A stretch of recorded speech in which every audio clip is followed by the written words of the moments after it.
Hey everyone, my name is Renee and welcome to my channel Created by Renee. It is finally here, it's finally done, it's happening, I did it, I finished it. My very first paper mache pulp demo is finally live on YouTube with a disclaimer. Side effects may include Not that kind of disclaimer. I have been working in this medium for over a decade. There's no way I can fit that many years of trial, error, and tips into a 10 to 12 minute video. So we're going to stick with just the basics today, and then we'll delve in deeper on later videos because I have a lot to tell you. Let's start with a did you know? Did you know that there are dozens of paper mache techniques dating centuries back in time? People were actually creating paper mache centuries ago. The two main, most well-known versions of paper mache are the strip technique, which involves dipping torn paper or fabric strips into a solution and layering them onto a form. And the other is paper mache pulp, which involves pulping paper fibers together to create a clay substance. Today, we are going to be making paper mache pulp. Whether you're here to really learn how to make paper mache pulp, or you just want the inside peek so you can see how it's made, or you're here for the sheer ASMR that is paper mache pulp making, I got you. Anyway, without further ado, let's get started. Today I'm going to be showing you my tried and true method for making paper pulp. So to get started, we will need a bucket or bowl in which to mix our paper pulp. And this is the bucket that I use. This is a 3.5 gallon pail that I've used for many, many years. And it's not the standard size that you find it. If you go into a hardware store or say the paint department of a Walmart, you'll find typically a 5-gallon pail. It doesn't really matter. It just goes by how big a batch pulp you want to make. It's not that serious. You will also need a lid. I recommend a lid because if you're going to be letting the paper sit and soften, or to save your pulp later, to use later, you need a lid to cover it up. Just a side note, lids are typically sold separately, so don't be walking out without paying for it. I can't be held responsible. You could also recycle a decent sized bowl like this that has a lid if you already have one on hand. Next up, you will need paper.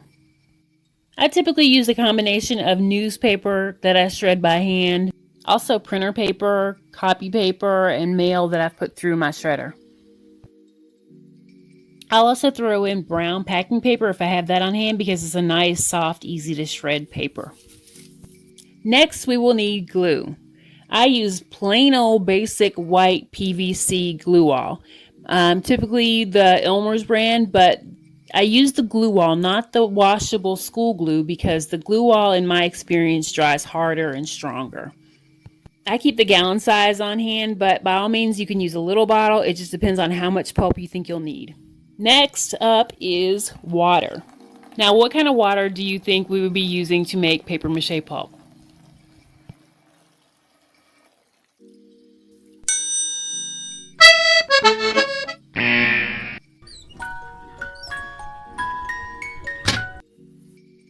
Regular plain old tap water is all you need.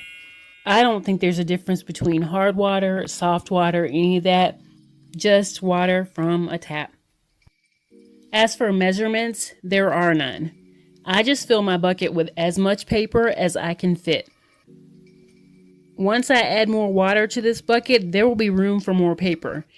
And I just keep adding paper and water until it's up about 2 inches from the top. I mean, I have to leave room to actually knead the pulp, but I try to fill it up because a batch of pulp takes a lot of kneading and it's some work, and I don't want to do this too often, so I try to fill it up pretty full. Now at this point, if you want the paper to soften a little before you start kneading to make your job easier, you can leave it for 1 to maybe 3 days. Honestly, I've left it for a week or so, but I wouldn't advise that because it will start to smell like it's been there for a week. So I would recommend that if you're going to leave it to soak and soften, 1 to 3 days max. Now I'm adding some newspaper strips to the mix. Some artists will actually boil this paper and water mixture on their stovetop before they start kneading the pulp to facilitate the breaking down of the paper to soften it quicker. And I have done that method before, but it's not an absolute must. It's not absolutely necessary. You could just opt to let it soften organically over a couple days with the lid on, like I mentioned earlier, or you could just go in if you're in a hurry to get started and start kneading it. You just better have your Wheaties first. Also perfectly acceptable are those slightly glossy sale flyers that come in your mailbox and sometimes in your newspaper and the coupons. You wouldn't think they'd be okay, but they actually do fine in pulp. And right here is where the labor starts. Get you some caffeine, some coffee, eat you some Wheaties or something, because this is where you're actually going to put in some real work. Your end goal here is a substance that is much like smooth, pliable, workable store-bought clay. So you see where there's these chunks and pieces. You just have to knead this and knead it until it's broken down and smooth. And here's where the glue comes in handy. Not only does this glue act as the binder for your clay substance, it also helps make the pulp more smooth and uniform.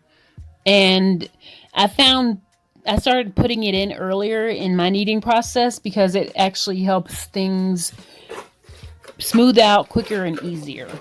Now, in elementary school, when I made paper mache, we used flour, not white glue. The thing about flour is it's great, it's accessible. Most people have it in their house. But if you want to make something that's going to last for any length of time, you probably should opt for the glue instead of the flour in your paper mache projects, because flour can tend to mold. You don't want to spend the time and put the work into something, and create a beloved piece and then one day see that it's starting to mold. So I don't recommend flour unless you're just doing a throwaway project, maybe with kids, and you're just trying to make something quick and basic and you're not planning on keeping it long term. Under those circumstances, I would say go for it with the flour. All you would do is, instead of the glue, you would use flour. Yes, I realize that flour is a powdered substance and the glue is a liquid substance, but they work the same way. You would use flour instead of glue. But again, that's not going to last for any period of time. So you'll notice that I keep adding more glue, and that's pretty much why I keep gallons on hand. But I have actually made batches of pulp with less glue because I didn't have the time to run to the store, and it worked out okay. You don't get the hold of the shapes and the details that you would if you use more glue. More glue, yes, it costs more, but you're going to get a smoother, easier to work with medium that holds shapes better. On water paper glue ratios, I think I mentioned before that I don't measure this. I just go by sight. And basically all you're doing is adding paper and glue back and forth. Keep adding paper and glue until you get a thick enough, smooth enough, uniform enough mixture that the water is not even visible anymore. If you take a look there, you can see there's water on my hands from the mixture, but it's getting less and less visible in the pulp.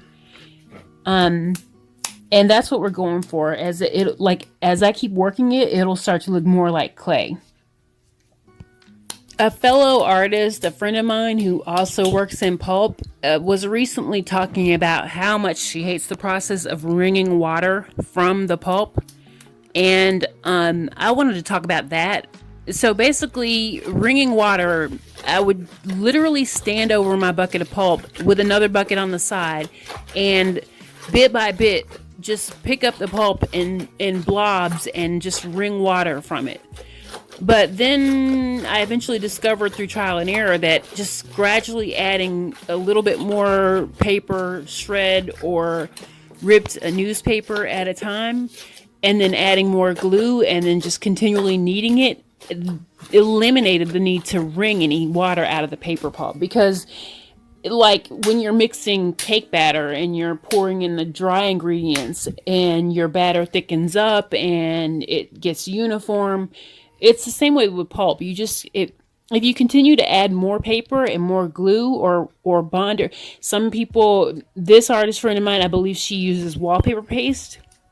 But if you continually add more paper and more of whatever bonder you're using in your pulp, then you get the uniformity without having to wring the water out.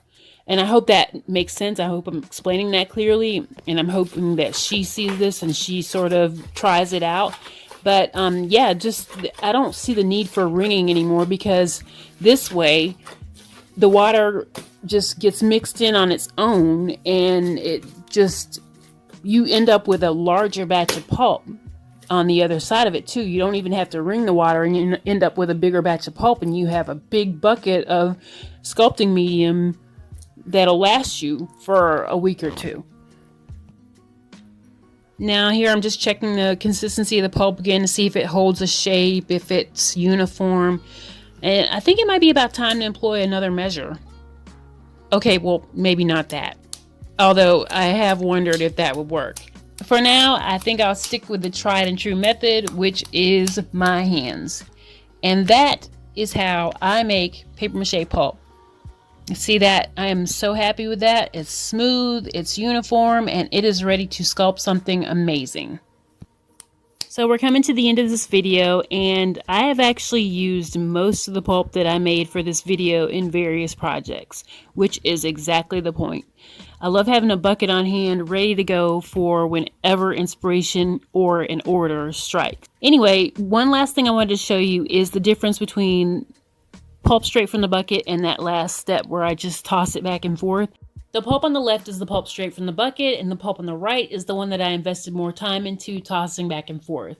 You are going to get a lot more fine details, like clay almost, on the one on the right, because you've made it a finer consistency.